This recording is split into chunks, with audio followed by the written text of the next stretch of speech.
Hey, Link here. Thanks for joining me for episode 115, where I speak of Julia Minamata. In this episode, we talk about how they got into the industry, adventure game hidden gems, games that made her want to make games, life outside of gaming, games that didn't quite click, as well as some lightning round questions. Before we get started, don't forget there are links in the episode description that you can follow to learn more about Julia, as well as the podcast. Also, don't forget to like and share the episode, and without further ado, enjoy episode 115.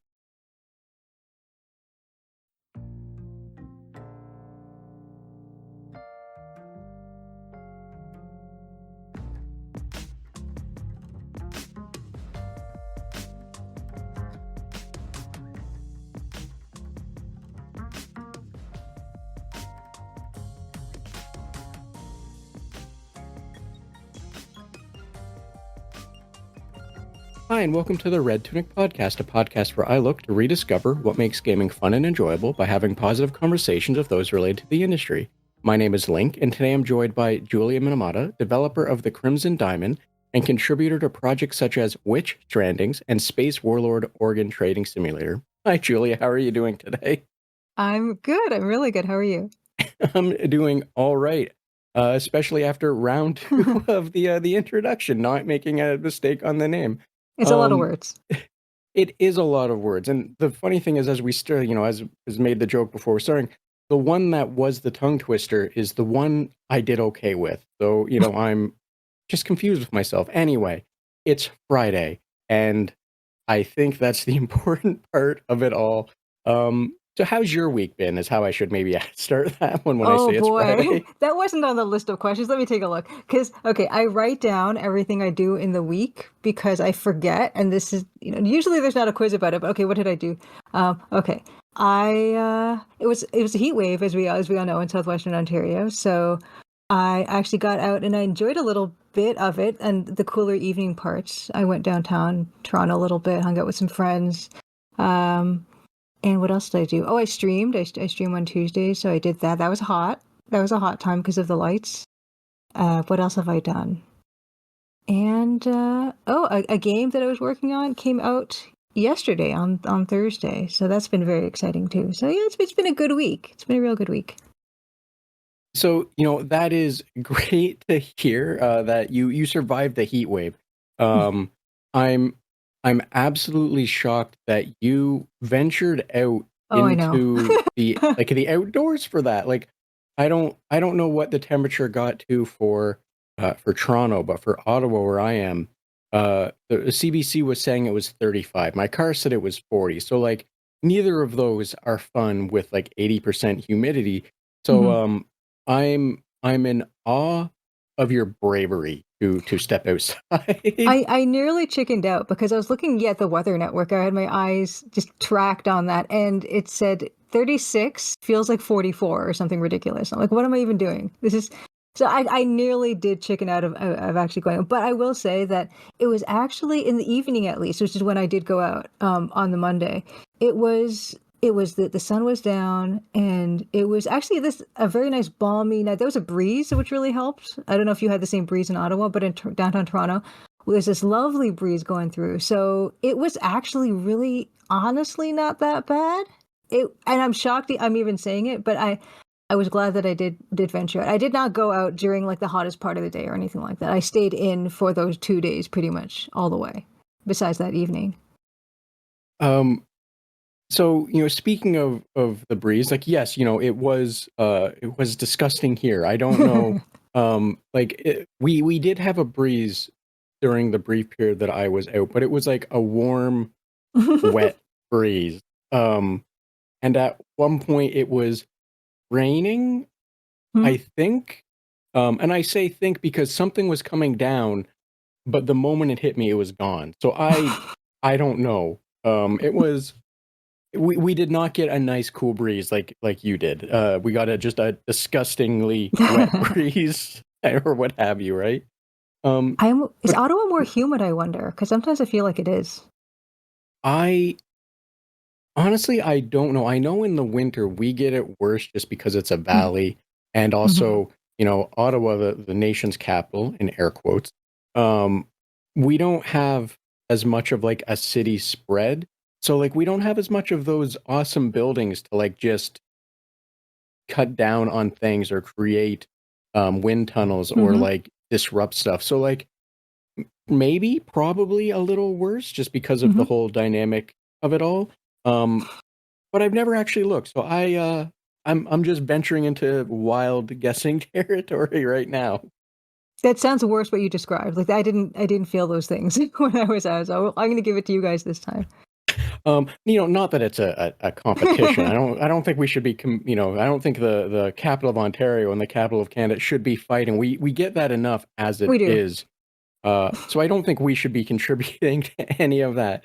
But Julia, you said that a project or a game you contributed to came out this week, so that's awesome. Congratulations Thank on that. you.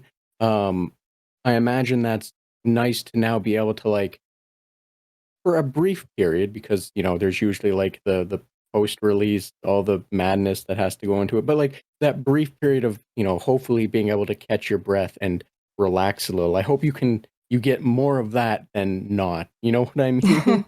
Well, here's the thing about that project. So the project was Playdate is this like little cheery yellow handheld console device with a little crank controller. It has season 2 of its games come out these past few weeks, and this game that I co-developed with Yan of Golasso Games, it's part of that season 2. And we actually had finished the game many months ago because it had to be all ready and they had to QA, they had to test it and everything. I've been kind of done with it for many, many months by now. And it was just a matter of, I can't talk about this thing, I can't show it. And I can finally at least do those things. So that's where the relief comes from, where I'm really proud of it and I'm excited for people to get to play it. And now we can. So awesome. That's great to hear. I'm not gonna lie, I haven't had experience with Playdate. I've looked at one, but I've never just been able to like decide either which way. But that's neat to hear that they have such a pun unintended wind up to like the release and everything. That's kind of not this like panicked moment of you learning the hard way the moment you press that big green button for release or what have you, that things are gonna go sideways. You know what I mean? Yeah, it's been a nice smooth launch for the most part. There's been some a little updates and some patch fixes that Yen's had to do, but overall it's been a very kind of chill experience for us, and it's been wonderful. We talk about Panic, but yeah, Panic is the company that puts out the Playdate, and they've been really wonderful to work with.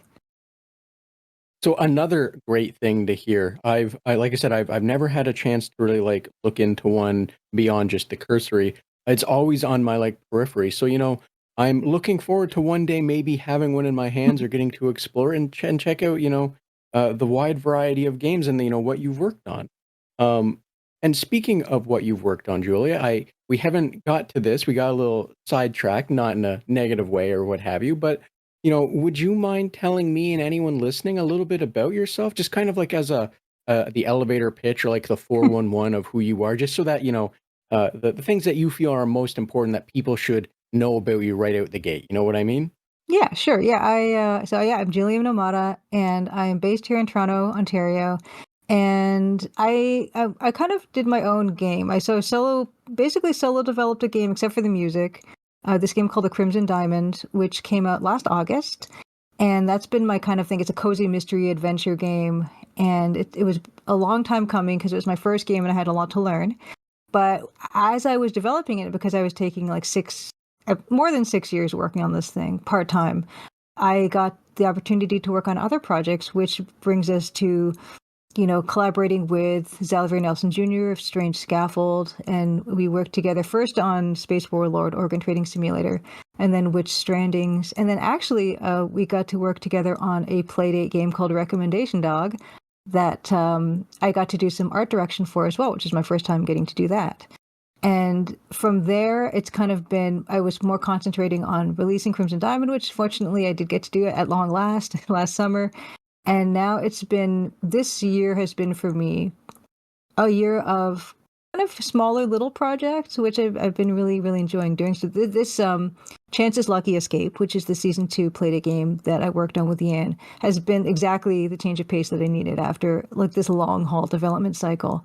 And I've been doing some other contract work here and there, which I can't really talk about, but it's been, yeah, like it's been a palate cleanser. of a year. I also do streaming on Twitch. I've been doing that basically since COVID, and that's not a coincidental timing. It happened because of COVID. And that's been a wonderful experience for me as well. So I was streaming the Crimson Diamond development. Now that that's over, I've been streaming, just doing art projects on stream, and also playing retro adventure games. It's kind of my thing. So thank you for walking me through that, walking anyone listening through that. And I'm not going to lie, it doesn't come as a shock that retro adventure games, given the Crimson Diamond is your thing. Because for anyone that hasn't, seen or heard of the Crimson Diamond, it's more or less kind of like a DOS point and click ish game, or inspired from, if I'm not mistaken, right? Absolutely, 100%. That was my exact goal, was to take this particular style of adventure game, very specific, like in terms of the color palette that I used, the game mechanics, even the way it sounded and the way it was designed. All of those things, I just took cues from stuff I had grown up with, and that exact particular format and all those elements working together was what I wanted to recreate, because people weren't really recreating that style for the past, decades and decades. So that was my goal, was to create that, but also taking into account modern game design conveniences to help players along and make that experience a little bit more, or less friction. Yeah, I don't know how to say it, but you get the idea. I 100% do get the idea. As someone that has dabbled in some of those older point and clicks, um, now the idea of friction might be different for you and what I'm about to say, but like the nonsense of the old point and click puzzles, of things making no sense, or the game being set up to punish you for solving the puzzle wrong, but not for like another 3 hours or what have you. Um, those are what I think of when I hear friction, or think Hmm. of in terms of friction for those games. So like the idea of applying more modern game design is uh, a breath of fresh air, I would presume, um, given that you're not always at risk of screwing yourself over, right? Yeah, yeah. There are no situations in the game that you can get soft locked in, or dead man walking syndrome, as it's called sometimes, where you just cannot finish the game because you forgot an item or an action in a previous part of the game. That does not happen in my game. That was something I was very careful about, and thinking about all those games that I've played in the past and I've been playing on my stream, and seeing the things that I like about them and things I don't like so much about them, and getting to use those as a lot of lessons. Which again, I think that's just fantastic to apply modern game design to a genre, a style, however you want to like encapsulate, like that. Now, I am curious when it comes to, those older retro, kind of adventure games. I'm wondering, were you like a Sierra? Like, did you grow up with Sierra, Lucas Arts? Like, what did you grow up with? I'm not familiar if there is more than those two. I know those were the big two. I was mostly a Hmm. Sierra kid, so I don't know. But anyway, sorry. What did you grow up with? Is how I should be phrasing that one. Yeah, yeah, I definitely was. My awareness was of the big two, and my first adventure games that I ever played were Sierra games. So King's Quest One was the first one that I ever played. King's Quest Three, Four, Five, all those. But to be honest with you, I actually enjoyed playing the LucasArts games a little bit, well, maybe quite a lot more, because of the fact that they did have these designs where you couldn't soft lock yourself necessarily, or it was much more difficult to do so. And you couldn't really die in them, which, as a kid who was really scared of stuff like that, I found that really comforting and made the experience more enjoyable. But I like the aesthetic of the Sierra games. I think that's just more to my taste. They were in a way kind of more realistic looking, which is kind of a weird thing to say at that low resolution, and with the 16 color EGA color palette. But I did find it had more realism to it than the LucasArts stuff did. That was what drew me to that style. But I kind of did combine LucasArts adventure game design with the Sierra aesthetic. So I know exactly what you mean, or I think I know exactly what you mean when you say that like the Sierra ones were more realistic. Um, whenever I would see the Lucas Art ones, I would always see more cartoony Mhm. designs or what have you, aesthetics. And Sierra, even when they were doing the the general of what have like the general screens or what have you, um, there was a different sense of principle behind it. And you would also always get these like I don't know if cutaways is the right word, close-ups of Mhm. like people, and they would be doing their best to have quote unquote photorealism in an era where you, like you said, you only got like 16 colors, but like they did absolute magic with getting colors or getting like shadows or fire or like Mhm. running water or what have you. So no, I know exactly what you mean. Or I think I do when like saying that they were just more realistic in a weird way for a 16 color, DOS machine, right? Well, when I think of also I think of the bodily proportions of things like the characters in Maniac Mansion or something, where they've got those giant heads, that type of idea. Um, it was not super my favorite style of characters. I liked the kind of relatively normal sized heads on the characters in Sierra games.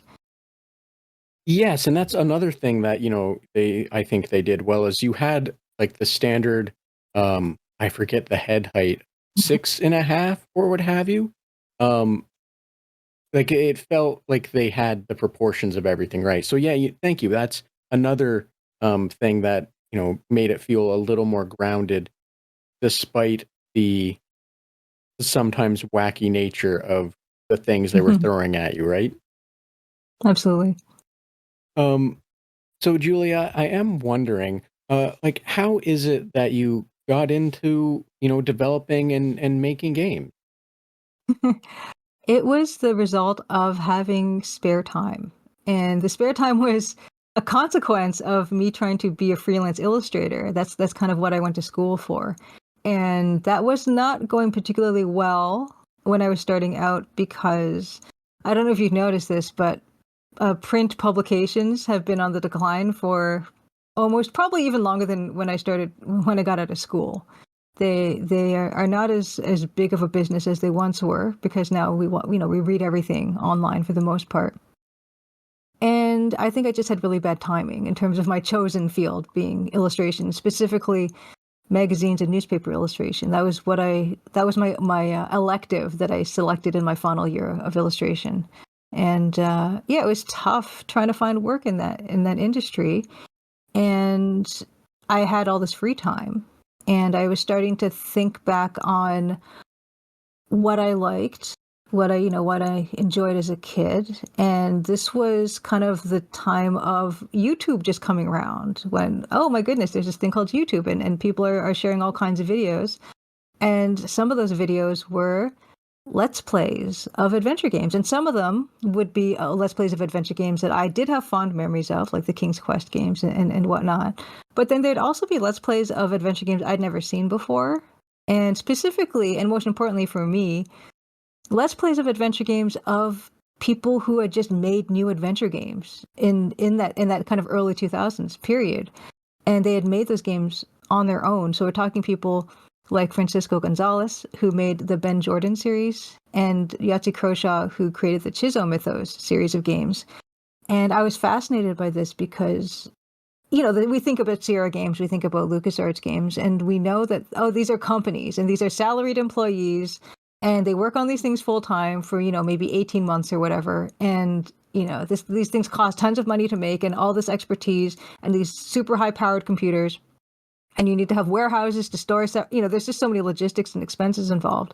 But I was watching these let's plays of these adventure games made by these single people, and they were these full-fledged, full-length adventure games.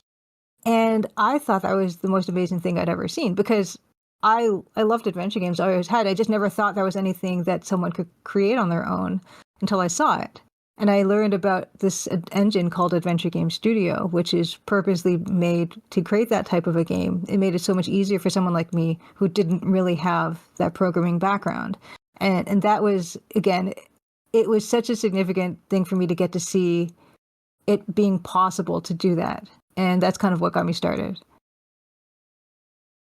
So, thank you for that. And I, I, as someone that went through a general graphic design course and graduated in the early tens, um, the realization that print, well, it's not dead. It's definitely doing its best to limp along.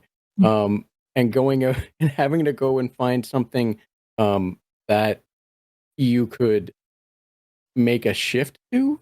Um, I definitely understand that, and I'm happy that it worked out for you. That you were able to, um, use your skills, use the things that you enjoy doing to continue using them. Because a lot of people, especially from like my year and the year before and after, that are doing anything design related, is a very small percentage.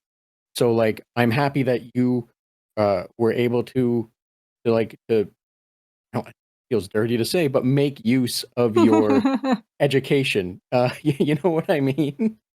Absolutely. I am very pleased, and I've spoken about this in other places, but I will always say, first of all, I know that our school is not for everybody, and it's not even necessary. And I know it's so much more expensive nowadays as well. And now, you can learn anywhere from any place, and there's YouTube tutorials. There's all kinds of things you can get into that aren't art school. And so for me, my own experience was I was really glad to have been in art school because my skills that I learned in art school, even apart from the actual drawing and painting, are skills that I use all the time. Like we had a graphic design course where we learned how to design our own business cards, our own promotion materials. We learned how to make our own websites. We learned about self-promotion and how to hustle and how to be comfortable sharing our work on social media, how to take criticism and, get feedback, and also being part of a peer group, people that I still hang out with. Like the people I was hanging out with on Monday were people I've known since college. And we've all kind of worked, together on projects here and there. And that's also a super important part of school that I found. And yeah, leaving aside the fact that, yes, that having an arts background did really give me a good foundation to take up pixel art, which I was able to take up relatively easily and quickly because of my training in drawing and painting.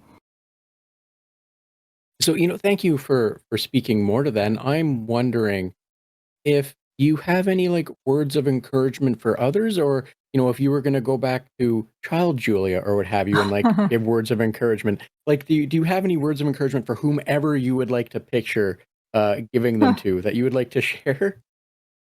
Yeah, I would say that if you have an interest and passion in something, that it's so important to pursue that. And it might not necessarily be for professional reasons. It might not be like I want to support myself doing this passion, because a lot of the time, the thing that you love doing can be spoiled by trying to monetize it. I think we've heard that from many people over the years in many different industries. But just pursue these things and be creative. And nowadays, especially, the tools to share your creativity are so accessible and easy to come by. And reach out and don't be shy about sharing your work, because that's also a really good way to get better at your work and to connect with other people who have the same perspectives as you.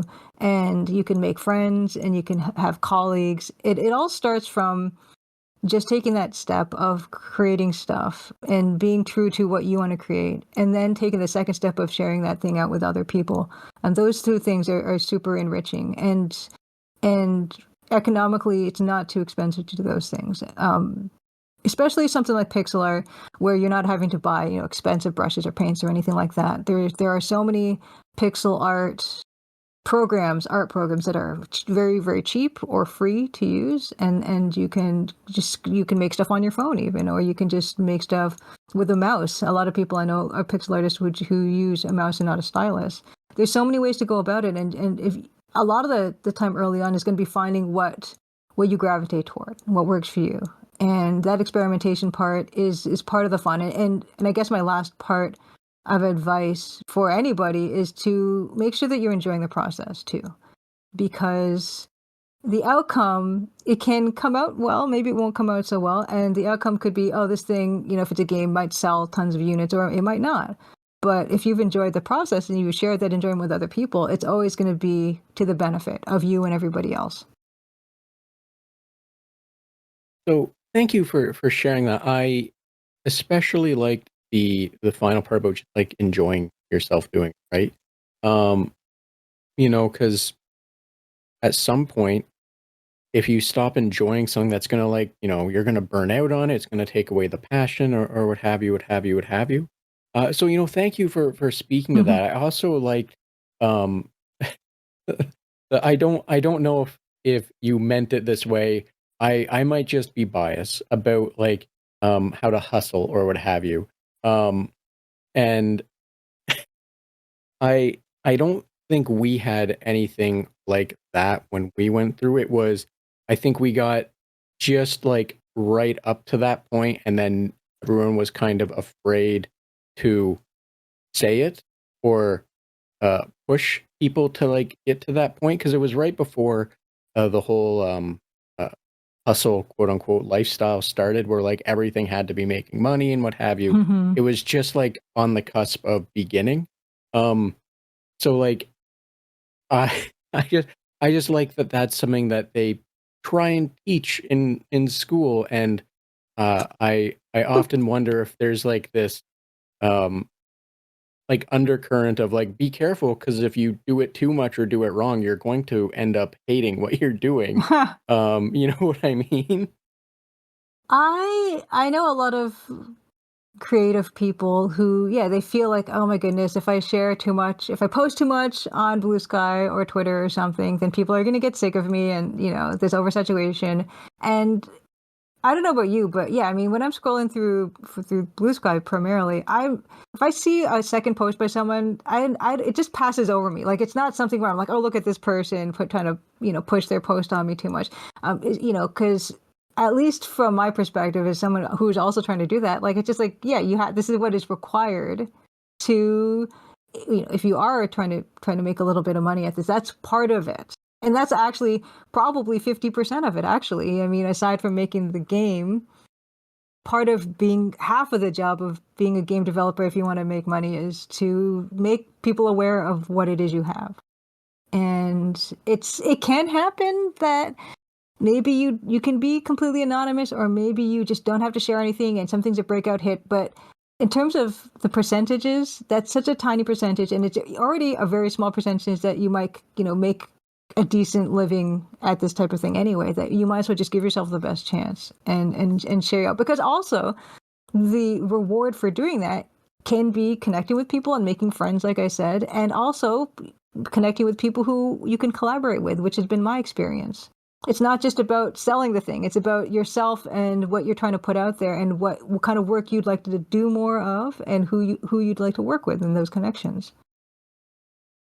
So, that's I think that also touches on to, like, the wonderfulness of organic networking. I was gonna say marketing for some reason, but organic networking, 'cause, I always struggle with the idea of, like, what networking was, thinking that you had to be out there trying to sell yourself and what have you, but the reality is it's just, putting yourself out there and finding like-minded people and doing cool stuff, and maybe, when they have an opportunity to do cool stuff with them or what have you, or, you to ask them to do cool stuff with you or whatever, whatever.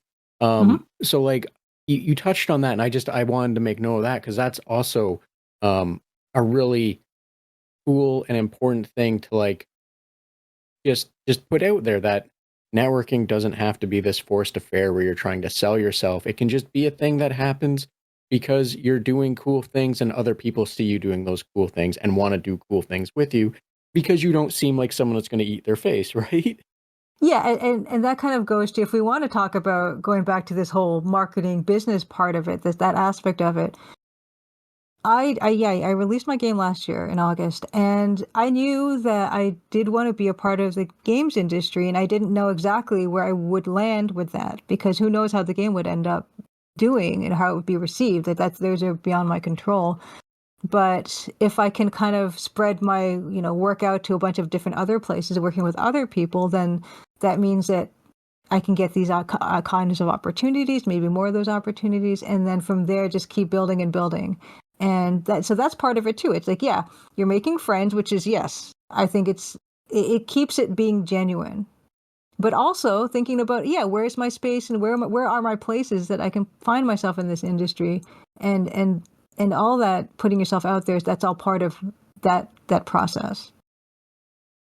So yes, thank you for speaking more to that. And I think at the end of the day, before I do a horrible transition, it's always amazing that games even get made, is it not? Like just you as someone who more or less solo devved the Crimson Diamond, um, you know, you can see that even more than other people, that any game that makes it out the door and is being sold is just a magical miracle, is it Yes, not? it is. And especially in the indie space, you just know that this person has put their heart and soul into this, you know?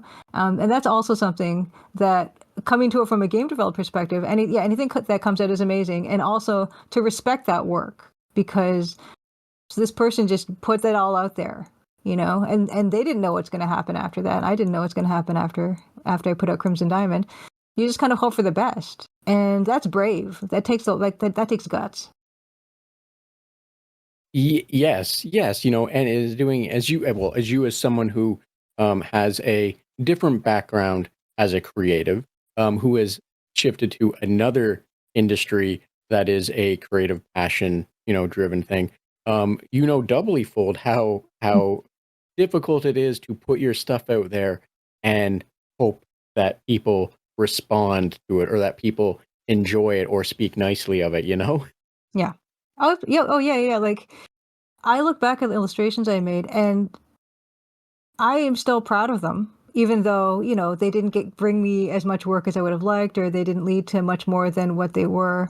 I look back and I still think, yeah, I can see the work that I put in there, and I like a lot of the work that I did from back in that time.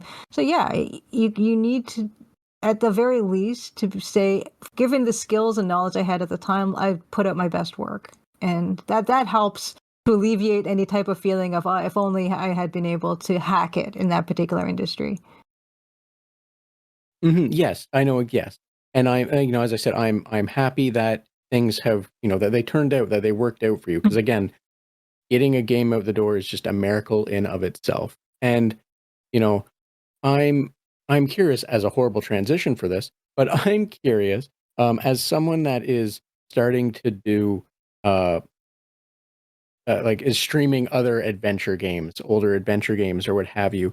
I'm wondering, have you encountered any that are like, I don't know if hidden gem is the right word, but ones that have surprised you that they existed, or surprised you in how much you did end up enjoying them or what have you? Yes, yeah. I streamed a game called Earthrise, and Earthrise was almost solo effort by a developer named Matt Grusin. And it's a space kind of mystery. It's an EGA palette text parser adventure game, and I had never heard of it. I think someone in my chat had recommended it to me, and I had an incredibly wonderful experience with it. That this developer actually went on to work, I believe, for Westwood Studios, and worked on a bunch of games that I now can't remember what their names were. But this idea that here we have this game, an adventure game by basically a solo creator, and it's really good, and it's not really as well known as something.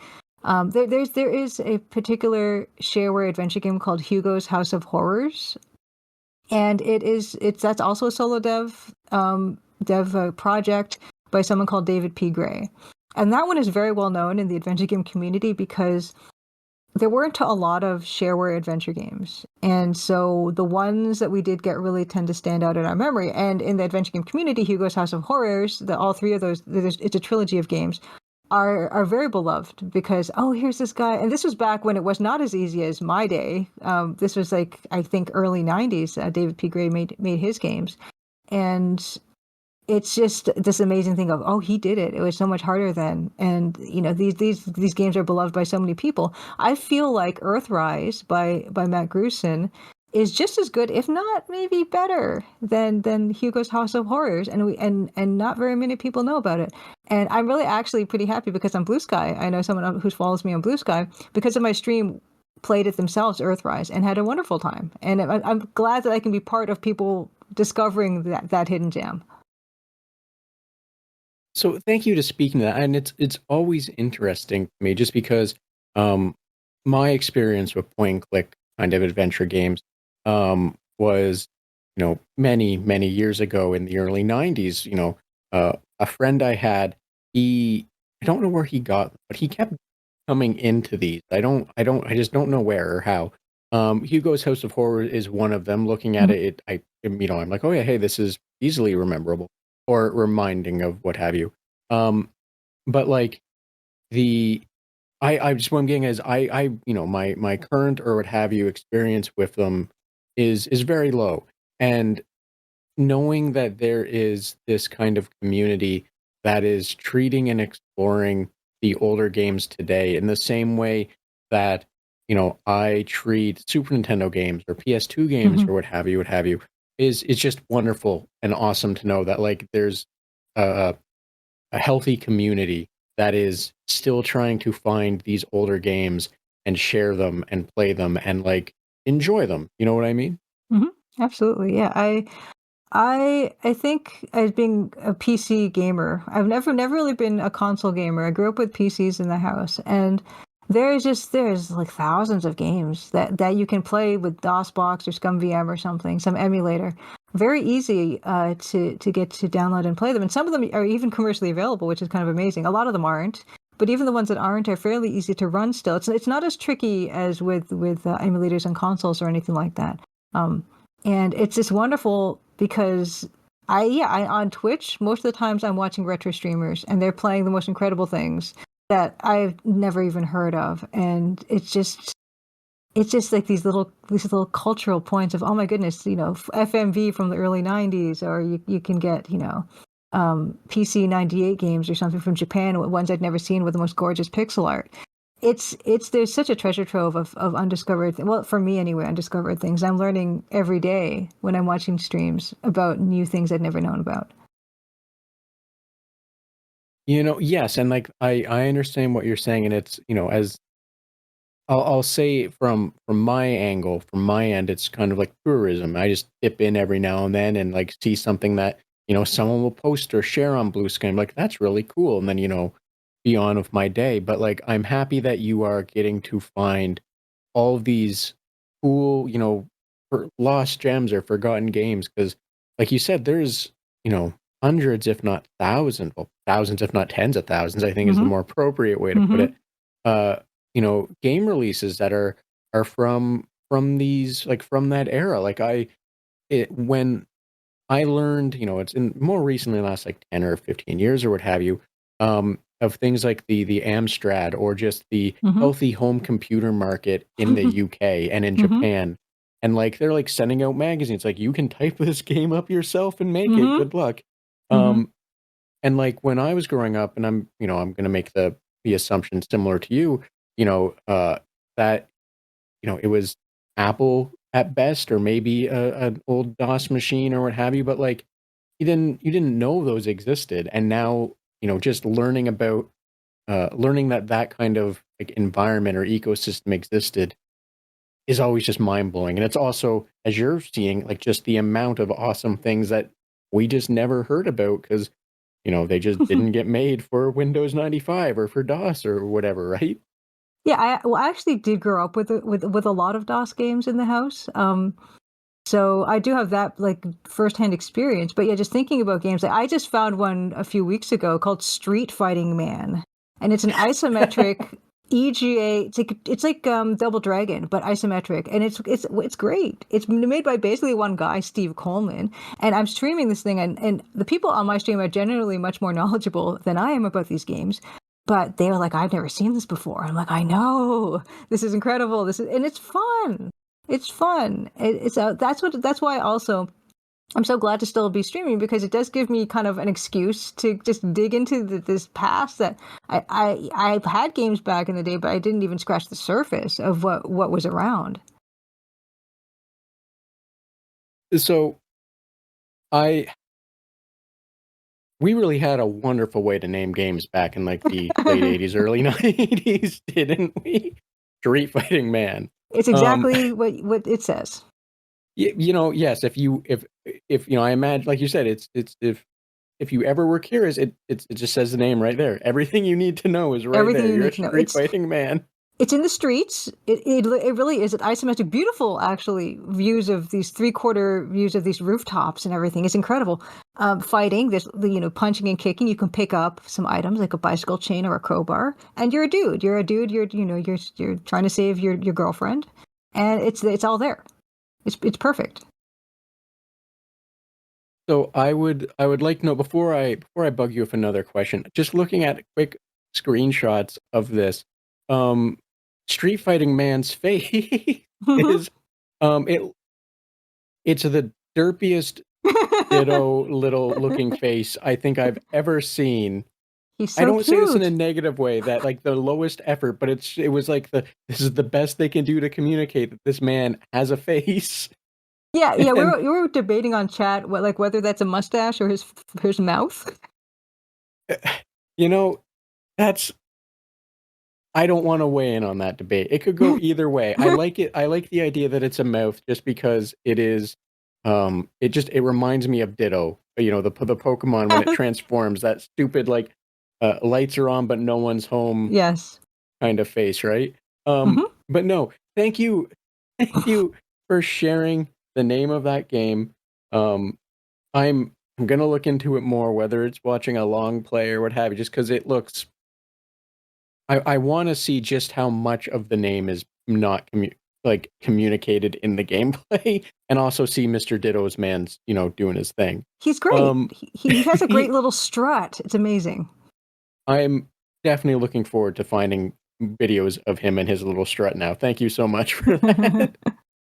Um, Julia, I am curious because I like to always ask, like, and I based on everything we've talked about, I could make assumptions of where this will go, but I'm wondering, like, were there any games when you were younger or older or what have you that made you go, "This is what I would like to do if I was given the chance"? And like, what games would those be that made you, dream of working in the industry or what have you? Yeah, yeah. I mentioned earlier those watching those YouTube Let's Plays of those Adventure Game Studio adventure games by Francisco Gonzalez and Yahtzee Croshaw. Those are the games that I saw. That I thought this makes me want to make games because here's the thing. Like I said, when watching or when I was playing LucasArts games, like masterpieces like The Secret of Monkey Island or Loom, or with the Sierra catalog, the Colonel's Bequest was a major source of inspiration for me because of the way it looks and sounds and plays. But I never thought, hey, I could do that because I had this understanding that these are these big companies and these are, full-time experts and wizards and things. And so I enjoyed them as media, but they never seemed possible or for me to do on my own, which is why when I discovered these other games by these solo game developers, that was what got me super inspired because I thought there's that's exactly the type of game I want to make, and these people are already making exactly the type of game I want to make, and it's possible to do it now with just one person or a few people. That was super exciting for me. So thank you for sharing that. And, I've never thought of representation in that way. I've spoken to people about, why representation matters in games as a whole, and I've never thought on someone realizing, hey, if a single person can do this, maybe I can too. And like I think that's also a really cool thing to highlight. And I know I say that, and like we have some big name games that have come out recently where people are like, yeah, it was Hmm. just one guy or one, a small team or what have you. And the ambiguity of what that actually means or what have you, being Hmm. like one person or a small team or whatnot. But I think that highlights an important thing of, actually being transparent when it is like a one person operation or a small team, right? Because then, other people that might feel scared to even go down that road uh, have actual like ideas of what other people have done that they themselves could do, and um I think that's just really cool. I've just never thought of that as like an angle of representation. I'm not saying that's what you were implying or meaning, but it just dawned on me that, you know, why that's actually important as well, to let people know that it's possible that you can do it. You don't have to feel like you need to be in a, like you said, a big multi-man Hmm. company or team, or have like this big warehouses to do all the magic behind the scenes, you know? Yeah, yeah. In fact, that's one of my favorite comments that I get from people is when they say, "Oh yeah, watching your streams, I get inspired to, do artwork along, with you when you're on stream, or it's inspired me to pick up that game project that I kind of left behind for a little bit, or just to try Adventure Game Studio." I actually recorded my own Adventure Game Studio tutorial video, and I put that up on my YouTube channel. And it's been lovely because people they come there and they get the basics and they say, "Oh yeah, this is exciting for me, and I hope to try to make my own little game." And that's really cool because I get to show people that yeah, this is something that I learned that I could do because I watched other people and I can carry that on forward. I think that's probably the biggest compliment you could ever really get, or at least it's the biggest compliment I could get if someone was like, because of what you did, I'm trying to do it too. Like that's such an awesome thing, and I'm happy that you get to be told that they're investigating or doing it. Because like it's one thing for someone to say it to their friends, like, yeah, this person's doing this thing and it's making me want to try it, but it's another that you get to be told that, and like get to be like proud of that, because you should be proud of that. You know what I mean? I always like to answer that question when people ask me what talking about Francisco and talking about Yahtzee because yeah, like they're like my heroes, right? I mean, I now know Francisco fairly well because we're both in Adventure Game Studio devs and everything, and we've met at events. And I always tell him, and I always bring it up, and I say, it's because of Francisco that I started doing what I do. And he was always super like I don't know, not bashful about it, but kind of like he I think I can tell that he enjoys hearing it too, because it's just like it is a really good feeling to think that you've positively impacted somebody. So, Julia, I am not to dismiss, not to move not to move too harshly away from what you just said. Sorry, I was starting a question. I'm like, I should at least um comment on that. But no, yes, I imagine as like someone that puts that passion and also getting told that like, yes, it's hurdles all the way down, right? That knowing that you are helping stand on the shoulders of others, while standing on the shoulders of others, standing on the shoulders of others, Mhm. right? Um, so yeah, no, that's awesome that you got to also like share that with them. Mhm. And like you said, like, uh, them maybe being a little humble about it, but also, probably being proud for the exact same reason that you get Mhm. to be happy about knowing that someone is now, you know, that you got to help someone else up the ladder, right? Yes. Yeah.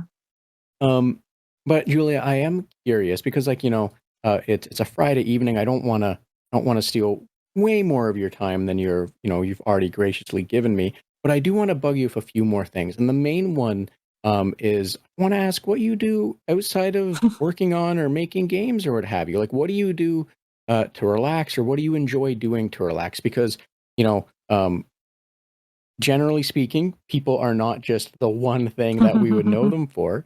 Now, Mhm. I will be honest, if your answer is it's just video games, that's perfectly fair. I still like to ask because, if there are other aspects of Julia that you want people to know about, or what have you, I want to make sure I ask it so you have the chance to at least let people know that it's not just video games. Sure. Yeah. It is not just video games. I actually feel like I should take more time to play video games because I want to see what's out there, and there's just so many incredible games that have been coming out nowadays that I need to, and I do have a backlog, the most incredible backlog, just like everybody else. But yeah, I do have other hobbies. Yeah, the Crimson Diamond. There are aspects of like mineralogy and geology in the game, and I've always been interested in that, and doing research for the game really gave me an opportunity to dig in and like learn more about this stuff, which kind of made the hobby even more of a hobby that I enjoy. So I like to collect rocks along the lakeshore. I've done a couple trips where included in the trip is I kind of like, book a tour, and get to look at particular kinds of rocks or gather particular kinds of rocks. In Ontario, there is the Bancroft Jamboree, and it's been going on for 50 plus years. And it's a wonderful because you get a bunch of local vendors and you can get some really good deals.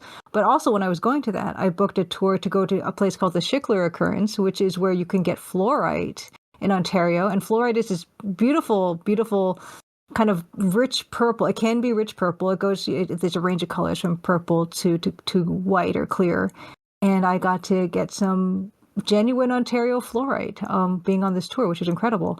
And last fall, I went to Halifax, Nova Scotia to visit some friends, but at the same time, I booked a tour to Wasson Bluff, where I got to gather some zeolites from the basalt cliffs in that area. It's well known for those things. And zeolites are a bunch of like crystals that take different kinds of forms, depending, like a bunch of different colors and shapes. And that was also super, super enriching for me. I've got boxes of rocks at home. It's bad. And I have to, now it's even worse because I think I have to like cut down on the number of rocks I have at home. And that means I have to go through them all and then pick the ones I want to keep, which just sounds completely crazed, but I'm eventually going to come to that point. That's one of the hobbies.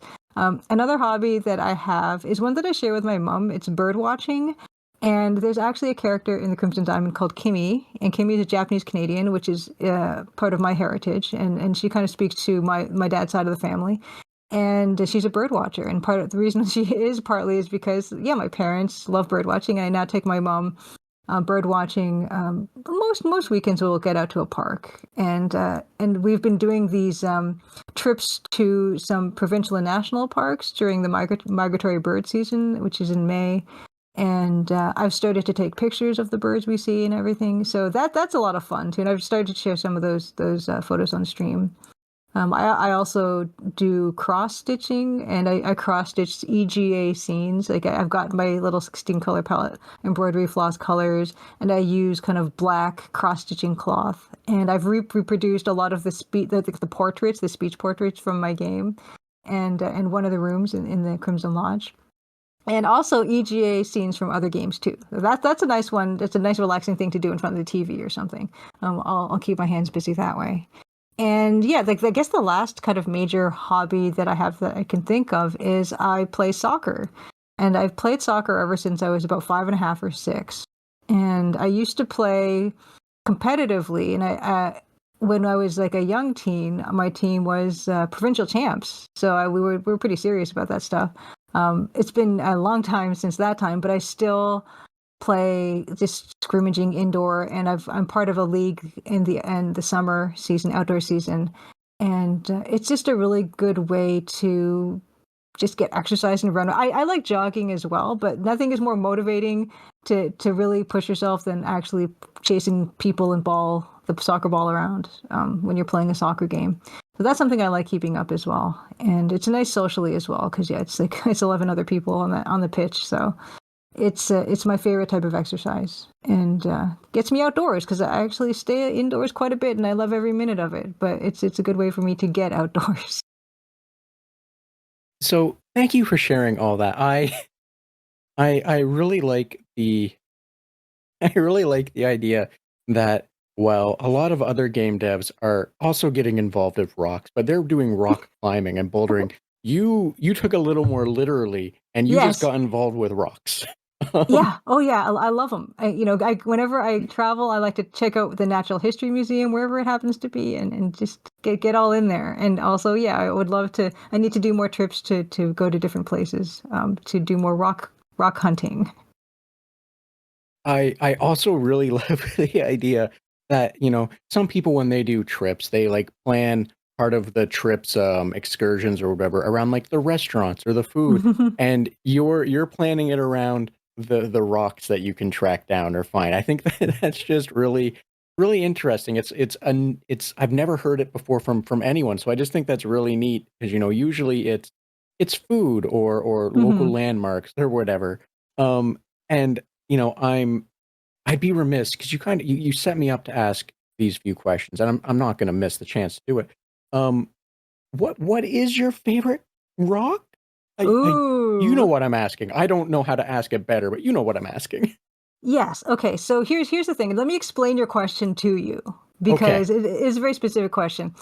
You did not ask me what my favorite mineral is. You did not ask me what my favorite gemstone is. You asked me what my favorite rock is. And what a rock is a conglomeration of multiple kinds of minerals and naturally formed in that way. So, a mineral is a particular chemical composition of something. Like a mineral would be something like quartz, or a mineral would, or gemstones. People think of gemstones as something that are relatively hard minerals that can be cut and polished and worn as ornaments, such as like rubies or emeralds or diamonds.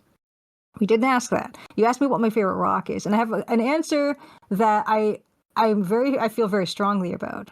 And Oh, okay. my favorite rock is a rock called, I don't even know how to pronounce it properly. I've heard it pronounced differently. It's called either lapis lazuli or lapis lazuli. I don't know how it's pronounced, but it's my favorite. It is a conglomeration of, what is it called? Is it azurite? It's not azurite. Hold on, I want to get this right. I should know this. Let me take a quick look. It's it's a beautiful blue, deep blue, and white, and streaks of pyrite, which looks like gold. And the blue in lapis lazuli is, and I know it's not azurite, lazurite, pyrite, and calcite. So it's this gorgeous rock that is the most rich, deep ultramarine blue. That's literally the pigment ultramarine blue. That's where it comes from. And calcite, which is these white streaks, and pyrite, which gives it this beautiful gold patches in it. And it's been mined since probably like 7,000 BC and used in ornamentation and in pigments. It is in Tutankhamun's funereal mask. It's used in amulets. It was used in illuminated manuscripts. It was used in like Renaissance painting. If you go to an art gallery and you see the Virgin Mary, and she's wearing this brilliant blue that's more bright than anything else in the painting. This was such a treasured pigment that would only be used for the most important parts. And what's incredible about this color is not only is it ultramarine blue, but it's incredibly light, fast, and permanent, which you can't be said of a lot of pigments, especially back in those days. So a lot of times those paintings don't look like they would have looked 600 years ago. They are faded. And this ultramarine blue persists, and it looks incredibly vibrant, probably more vibrant than the artist would have intended, because all the other colors would have been just as bright.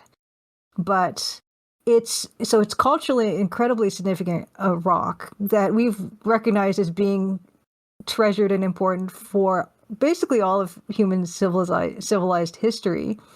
But also it's incredibly beautiful just as an ornament on its own. People polish it, they wear it as jewelry. And because it is a rock, which is a conglomeration of 3 different minerals, every piece will be completely unique to any other piece. And for all those reasons, and also being an artist and being so aware of the magical properties almost of different kinds of pigments, especially ones that will be light, fast, and won't fade, lapis lazuli is my favorite rock. So thank you for that. The I don't know the school of lesson for this, but thank you for the lesson on a rock versus a mineral versus a gemstone. Yes.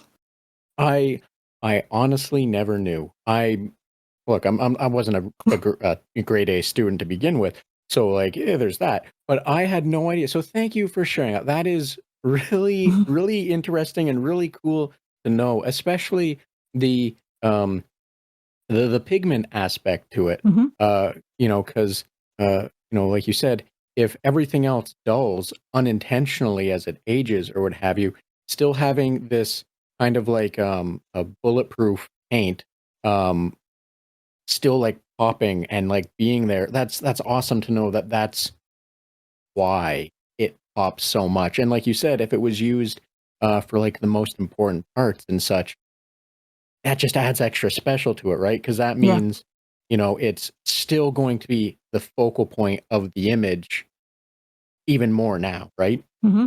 Mm-hmm. It was uh exceedingly precious. It was worth more than its weight in gold. It's mined primarily in Afghanistan. And if you can think of medieval monks in Ireland or something at these abbeys, and getting something from Afghanistan to illuminate these manuscripts, that I can't even imagine how, you know, you think about how that journey that pigment would have taken to get to them and how precious it would have been. Yes, yes.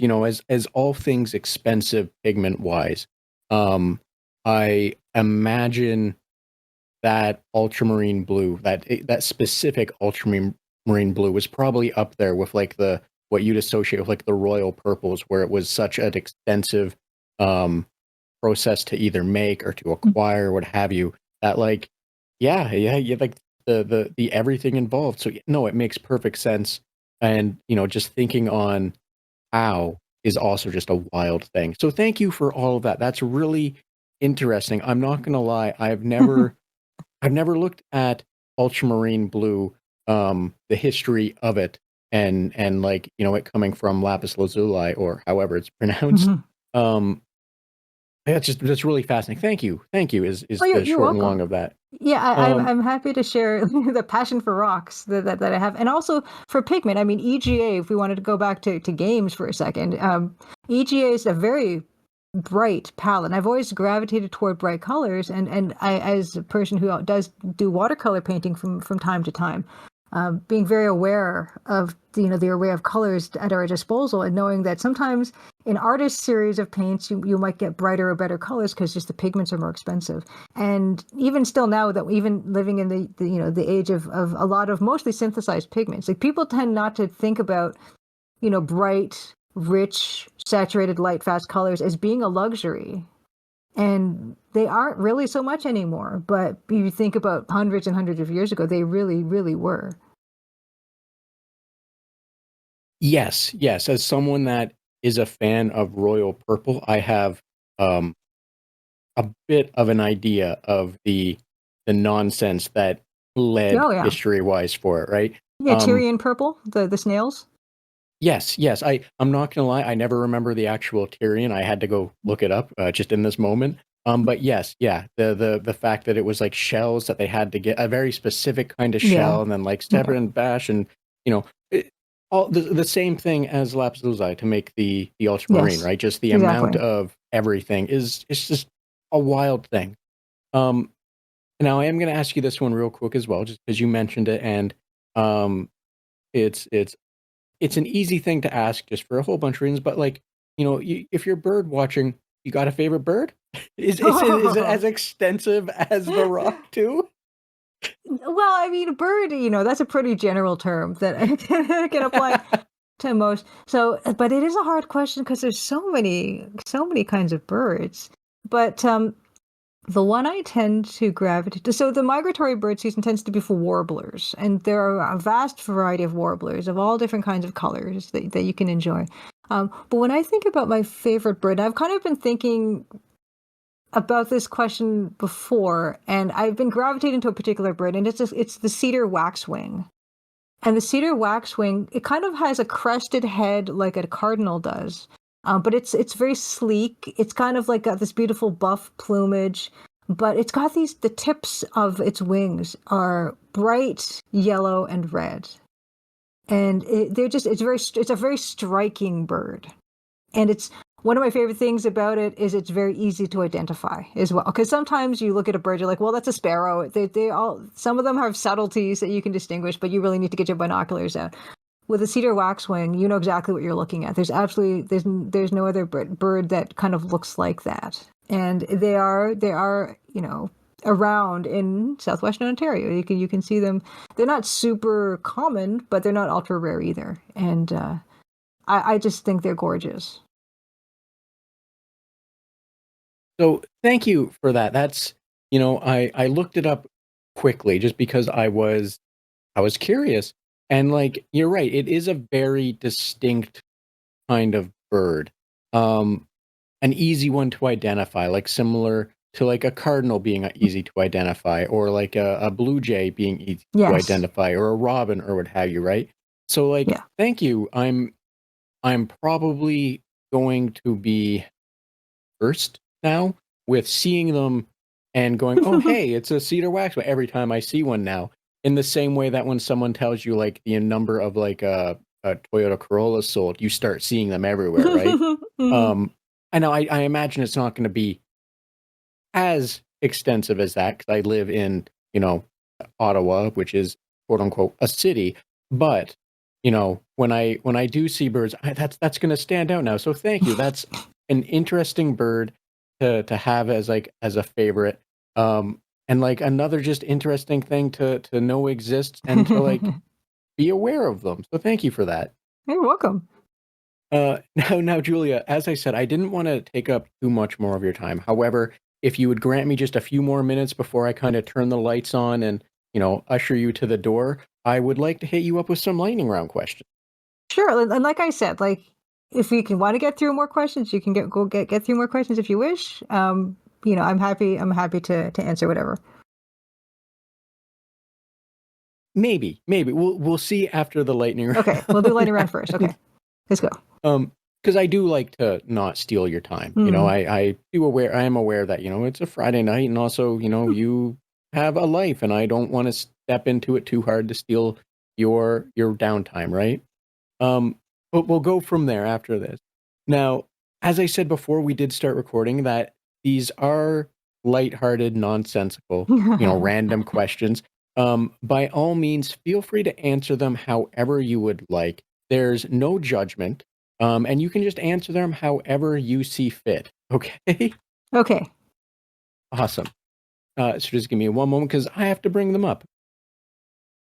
Now, this is a newer one, and I'm sorry, but which video game character do you think would most want uppies from a goth dommy mommy? Wow. That's an ultra tricky. Can you repeat that again? Sure. Let's see if I can hold myself together to say it.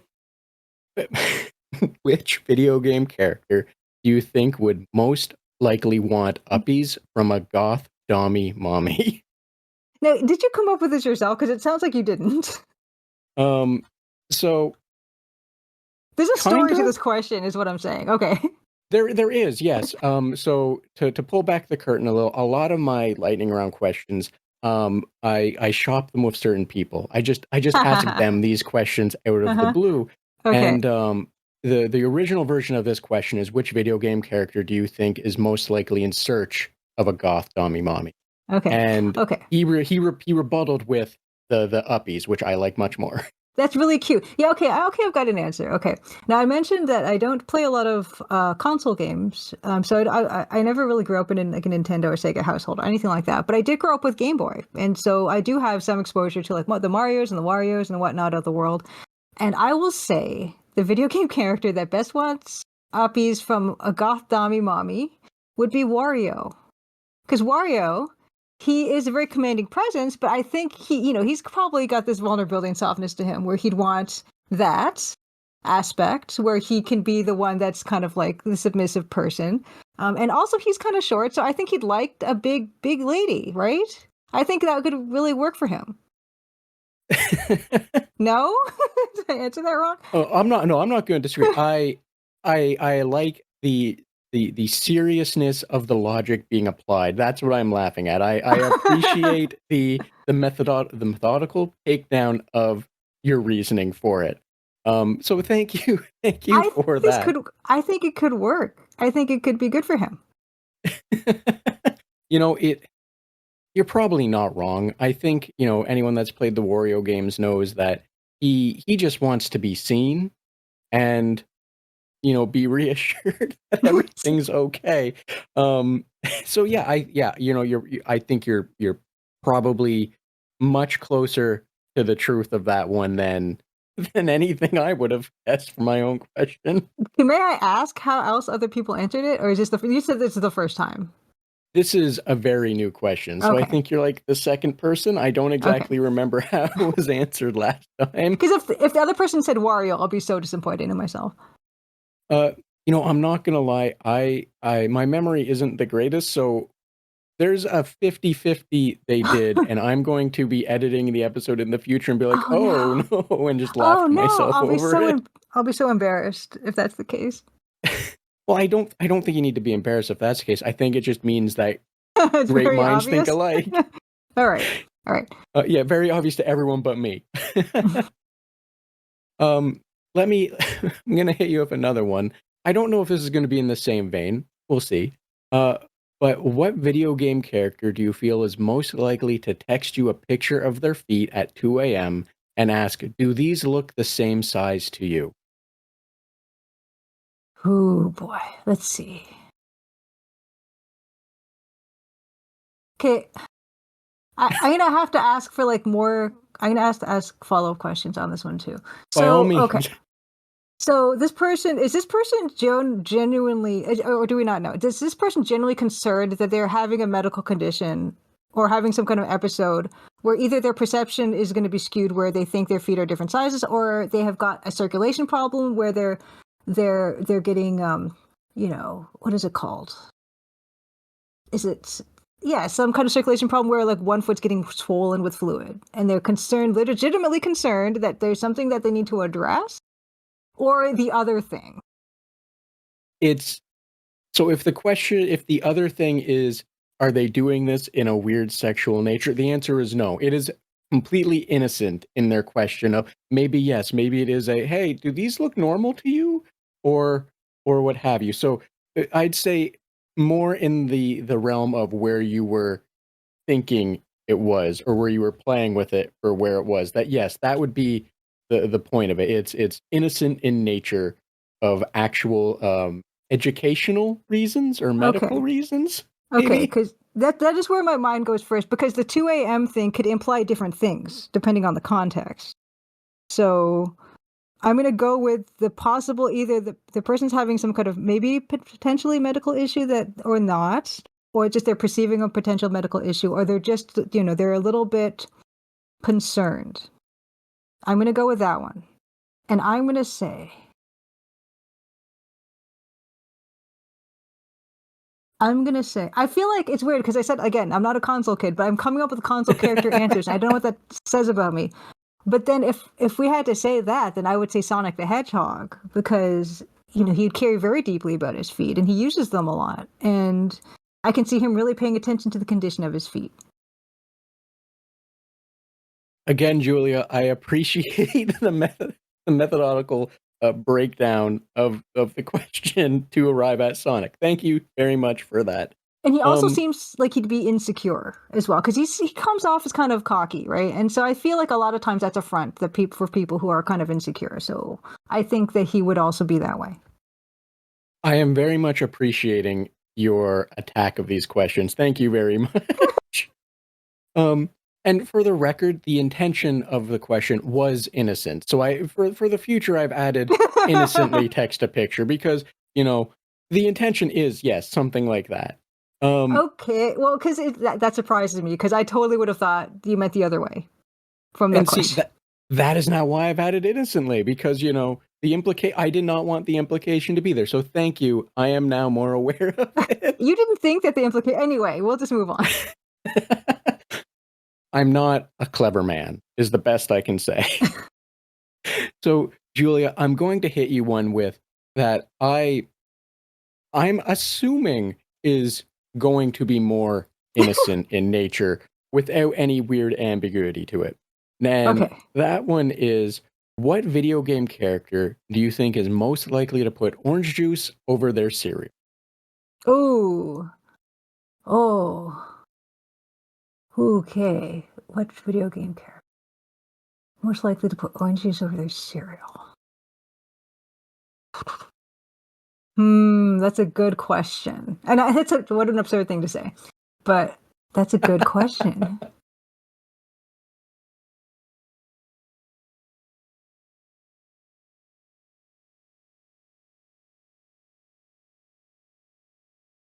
I I don't want to think about it too long, but what were you going to say?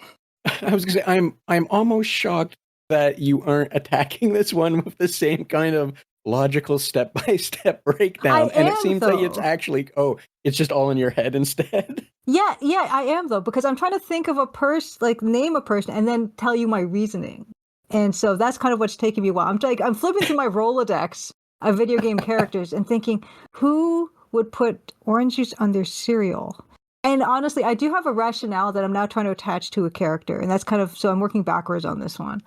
Um, Now, I will say this. You are more than welcome to just say a name and refuse to elaborate. That is also well within your rights for these questions. Here, okay, okay. I'm gonna just go with what sprang into my head. Okay, and Sure. then with the reasoning that I have. I don't know how ironclad this is. I don't know if this is going to stand up in court, but this is what I have so far. Okay, so my answer for this question: which video game character you think would be most likely to put orange juice on their cereal? I'm gonna say Toad.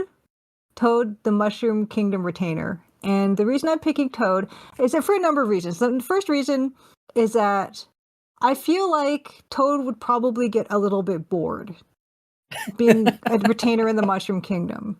And so he's just looking for a way to just try something new with the limited resources he has available. And so he's going to try this new thing just to spice up his life a little bit. But also he just does seem to have a sense of fun, so he probably would think it was hilarious that he's doing it.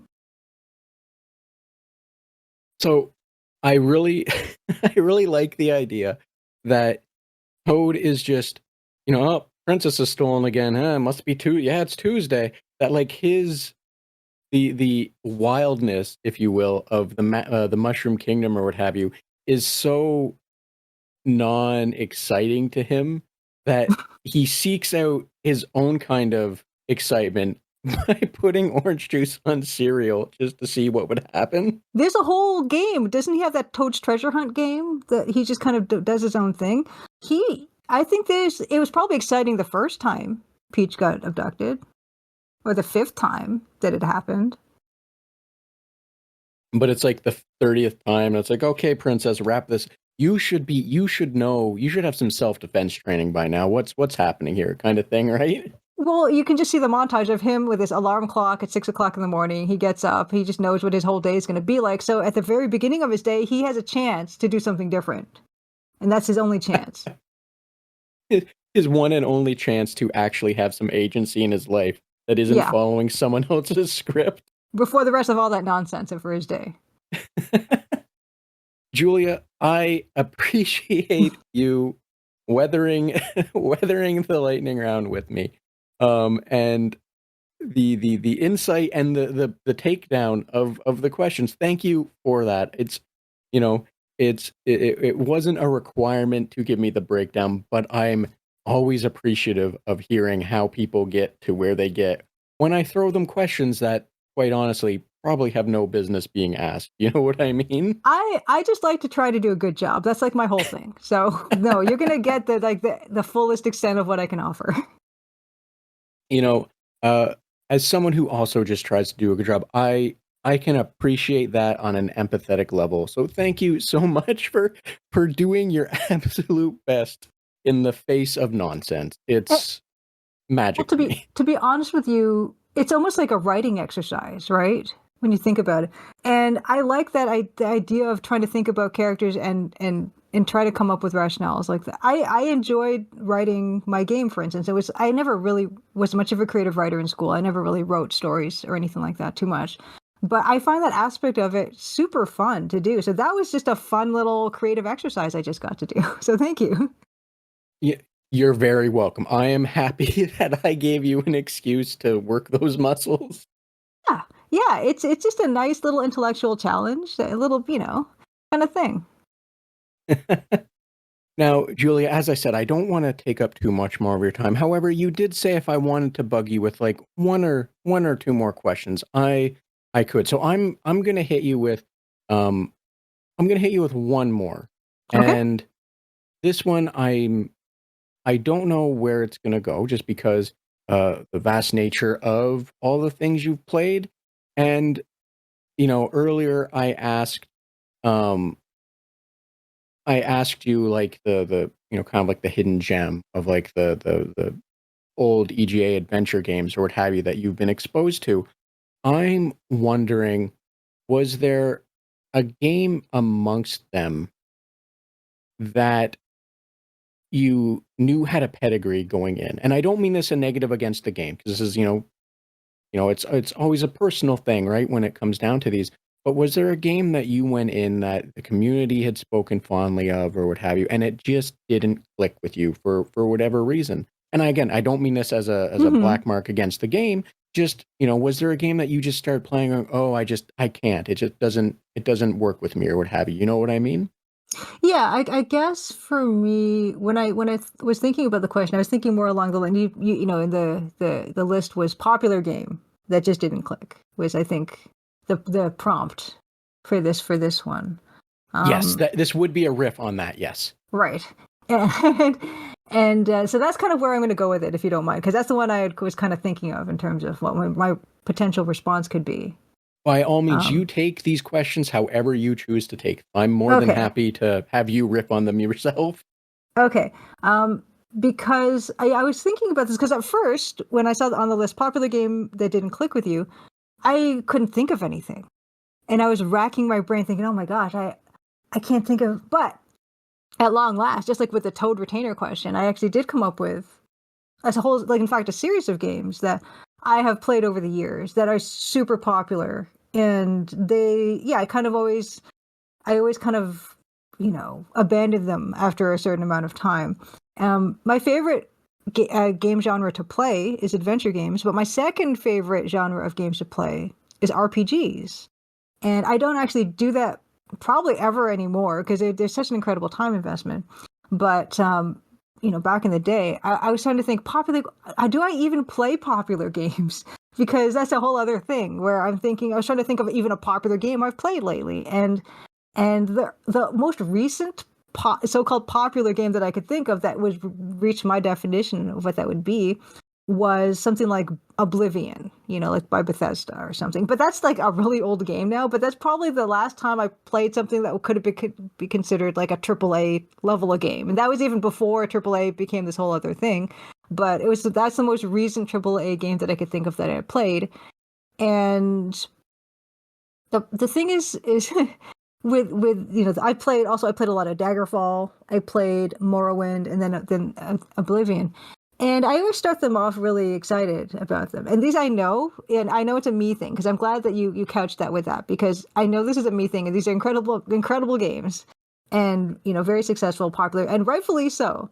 But it's my own like little issues personally that I have in terms of like my own limitations that I keep butting up against when it comes to playing a vast game of that scale.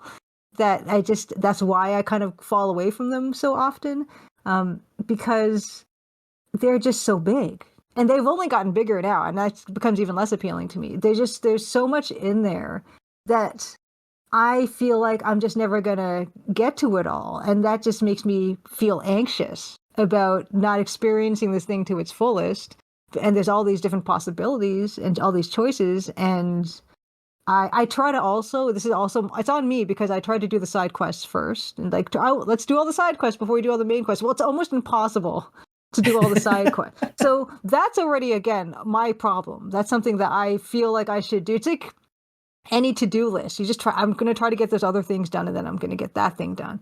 And it's just never going to happen. And it never did happen. And that's part of the reason that I would fall away from those games. And as well, this idea that you have to, acquire skill. And I was thinking about this aspect too, where when an RPG, you're having to like level up your character, level up your skills until you can do the next part of the game. And that part, that time that it takes to do that is, I feel like, a lot of time that needs to be spent on a game to get to that point. It's either that, or it's a game where you have to, or there's parts of this to those games as well, but in terms of like you personally as a person have to get better at playing the game. Of course, now we have Dark Souls and all these other games. So you as a person have to so it's not just the character in the game getting better. I have to get better too. And that whole process is another process where I'm like, this is going to take me so long to get any level of, excellence to get further in this game. And that's the reason I find that adventure games appeal to me, is because there is no me needing to get better or the character needing to get better in order to get to progression in the game. It's just a matter of me trying to figure stuff out. And I think and I just came to this realization thinking about this question when you asked it on the email, because I was like, yeah, why do I gravitate toward adventure games over any other type of game. And I think that's the reason. It's just the idea that I have to physically get better at reacting to things or noticing patterns or whatever in the game, or the actual character themselves also have to develop as people to get better at the game. That's so daunting, especially nowadays. So thank you for speaking to that. And I find that fascinating because recently I was at PAX East and I went to the new Mafia game, Mafia Old Country, I believe it is called, and they had a panel, and one of the questions they addressed was like how it's no longer an open world game, how it's a that it's the levels or what you experience is kind of crafted in that it is linear but loose linear, or however it's phrased. And a bunch of people understandably are upset if they're coming from older Mafia games, which are kind of like Grand Theft Auto, where you have a big sandbox and you can, just putter around and do all these side missions and do the missions and whatnot. But it's interesting to hear from someone that speaks to games that would benefit from having some kind of focus, right? And like you kind of hit the nail on the head, where as some people will speak to saying, I've never beaten Skyrim or beaten Oblivion because they just kept doing all the side stuff and then they eventually fell off or whatnot. That that's if that's not what, if you want to actually beat the game but you keep getting distracted by something shiny, that's eventually going to wear you out, right? um so like it's interesting to hear your your view, your what have you, or in defense of having a more linear driven experience in that sense, because when you're saying it makes perfect sense that not everyone wants to have a game where they have to spend 80 hours on a big kind of thing, where maybe they can give 30 hours for something like that, but not 80, or even less, right? 'Cause, smaller games being a big push and whatnot.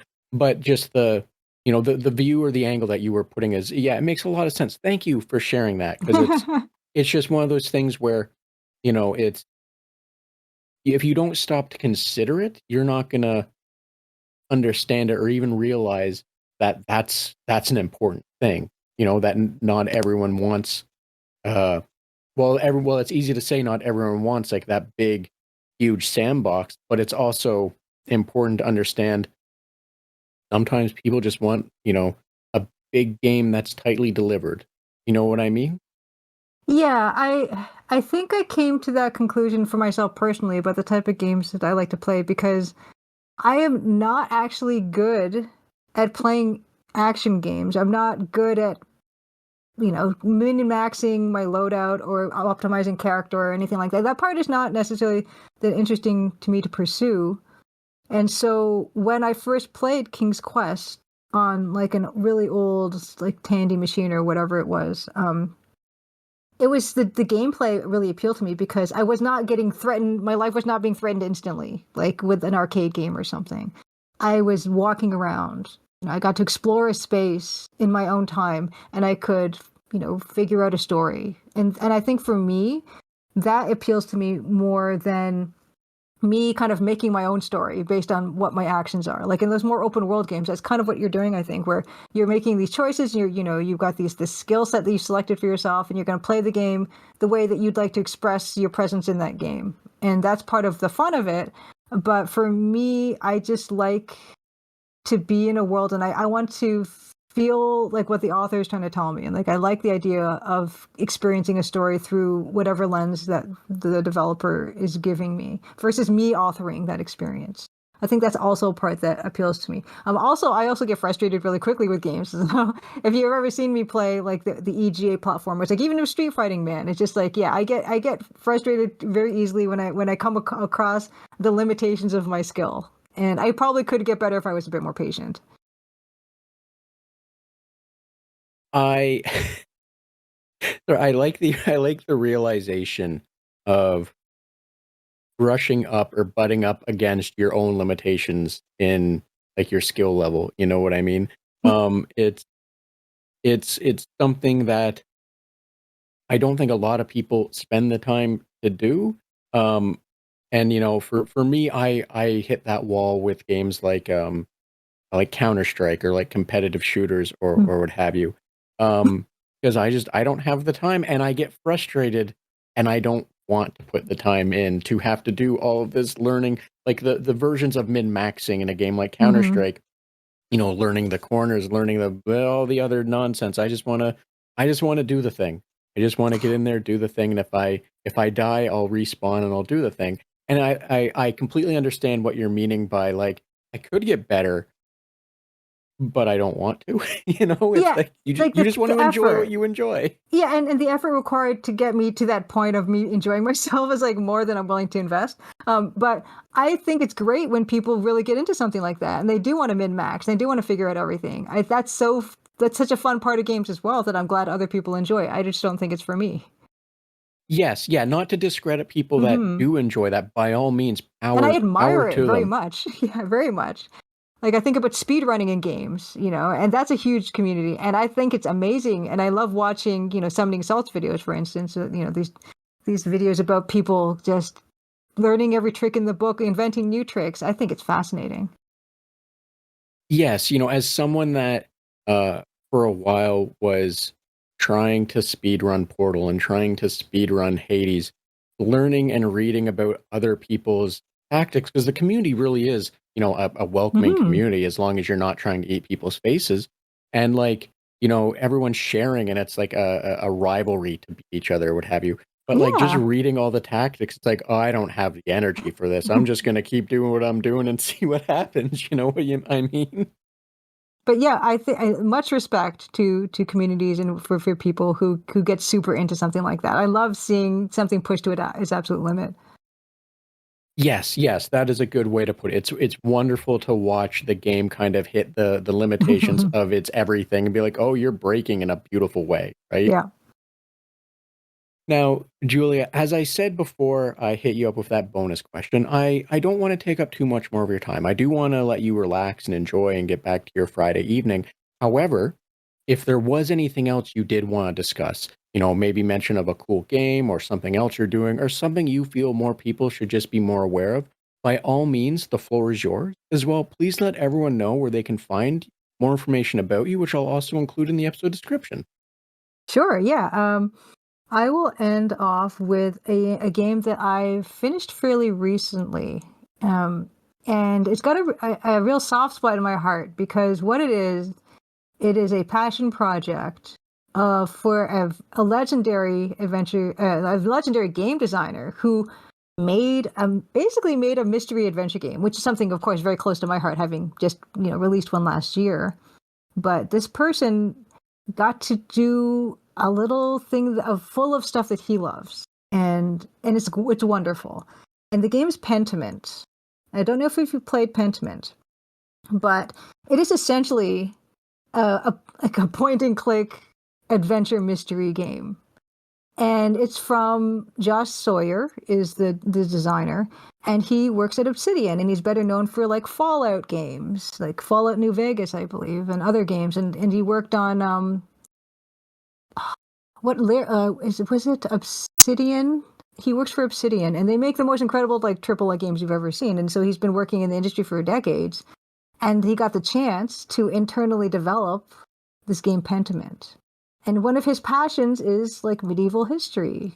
And he's got like these incredible tattoos on his forearms of like illuminated manuscripts. Speaking of illuminated manuscripts before. So this is something he's loved his entire life. And he finally got the opportunity to use a bit of his team to create this very much passion project of his.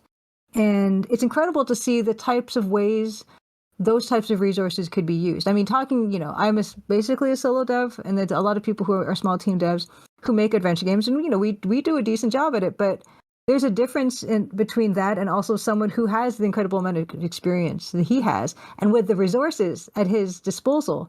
And what's great about the way he uses those resources is that He did not make a realistic 3D game full of particle effects or anything. This is a more 2D game than most 2D games. It actually looks like a limited manuscript. It's extremely like flat looking, and the amount of resources went into the writing, and also the way that the text is displayed on the screen. There's an entire lengthy article that talks about how they decided what kind of medieval. There's like dozens of medieval fonts, probably hundreds of them. How they were going to create the different kinds of fonts that are going to be on the screen, dependent on the type of character that it was. So if you had a more educated person, like an abbot or like a nun or something, they would have a very elaborate writing. And there's no voice acting in this game either. That's another thing they didn't do that they probably could have done. But just elaborate, beautiful writing. If it was more like a tradesman, it's more simple. If it was like a peasant, then even simpler still. So they had an array of different ways, not only of what kind of font was going to express each character, but also if you learned more about a character, the font could change.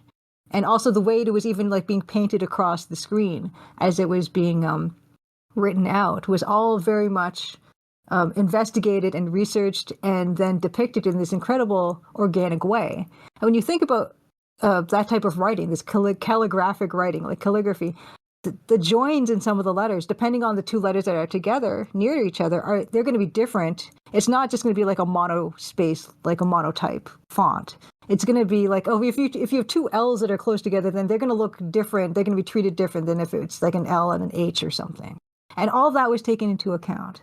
And so that type of intention and attention to detail, that the resources he was able to bring together, because he's the benefit of working with these incredible people and a smaller team within a team, that he brought that all to life and have it be this wonderful branching narrative of a scale and a type that is not I don't think I could do that on my own, is I guess what I'm saying. And so I have a lot of respect for the fact that he got to do this thing, to create this game that was a great game, and I recommend it if you have any interest in point and click adventure games, which this essentially is. But it reached a whole other audience, because not only is he a very well known game designer, but of course Obsidian is a very well known game developer.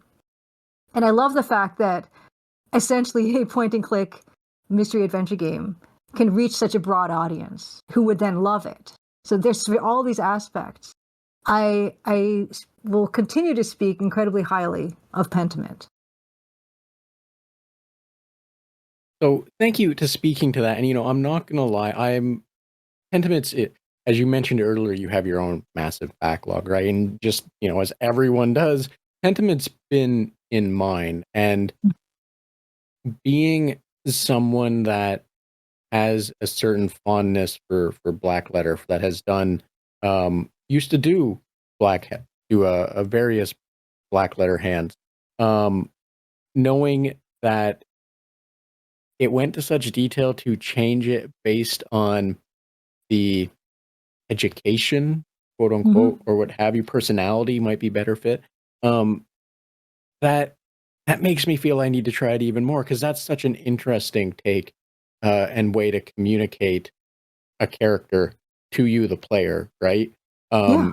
That if like you said, an abbot, it's going to have a different kind of a different hand than a tradesman, like a wall builder or whatever kind of trades existed back then, an armorer, a loomstress or what have you. But no, thank you. That's an interesting thing to know, an incredibly nerdy thing to be interested in. And I say that from my standpoint of being someone, like I said, that used to do Blackletter calligraphy, and that's, from my end, that's a nerdy thing to just be into, and I'm a nerd in that case.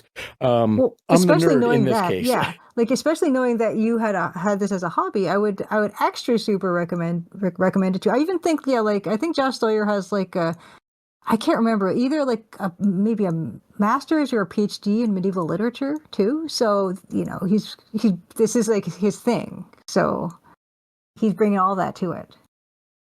Yes. So thank you for giving more reason for me to like slide this up on the list, especially when my video card is not exactly spec to play the biggest and newest games on like the big and shiny.